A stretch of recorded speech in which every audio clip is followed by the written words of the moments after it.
Waswahili wanasema hazidi hana sababu. Kazi yake ni kuchongoa. Mtu mulafi hata akija kwa boma yako, umpatie mtoto yako msichana, atasema ongeza mama.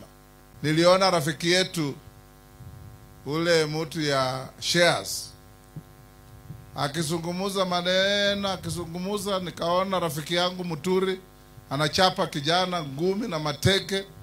Kura haitafutwi hivyo. Kura ni kutongoza watu. Hata nyinyi vijana, ukipenda msichana yangu ukitaka kumuoa, ukienda na ngumi na mateke hutapata.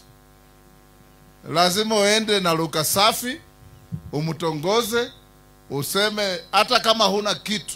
Mwambie ukifika tu kwangu na kununulia ndege. Na huna kitu.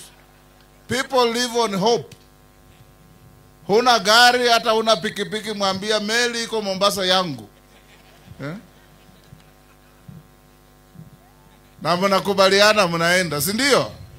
Hapa Kenya tuko na watu ambao wanafikiri kama si wao hakuna Kenya.